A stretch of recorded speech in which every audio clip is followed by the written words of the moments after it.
ও দিদি, কি গো, পুজো টুজো হয়ে গেছে?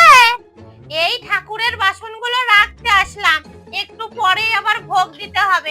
এই রূপবতী তুই বস, আমার কাজ আছে। ও দিদি, বলছি ঠাকুরের জন্য কত রকমের ভোগ হয়েছে? মোট 56 রকমের ভোগ হয়েছে। আমি আসছি, তুই বস। আচ্ছা আচ্ছা, যাও যাও, আমি বসে আছি। এই রূপবতী, ঠাকুরকে ভোগ দিতে হবে, চল হাতে সাথে কাজ করবি।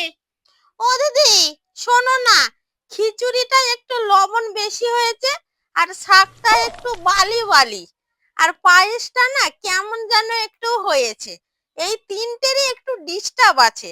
তাছাড়া 56 রকমের ভোগের মধ্যে মোটামুটি সব ঠিকই আছে। কিন্তু তুই কি করে জানলি? ঠাকুরকে তো এখনো ভোগ দেওয়া হয়নি, কেউ তো ওখান থেকে খায়নি, তাহলে তুই কি করে জানলি?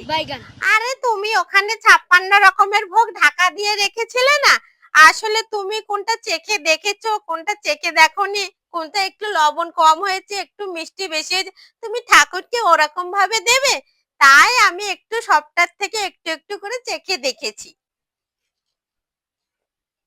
এমনি সব ঠিকই আছে, কিন্তু যেগুলো বললাম ওইগুলো একটু ঠিক করে না, তাহলে একদম ঠিক আছে। আর কি বলতো, প্রত্যেকটা থেকে একটু একটু করে খেয়ে আমার পেটটা পুরো ভরে গিয়েছে। কি সর্বনাশ, ঠাকুরকে এখনো ভোগ দেওয়া হয়নি, সেই ভোগ তুই এটু করেছিস? শিগগিরই আমার বাড়ি থেকে এক্ষুনি বেরিয়ে যা।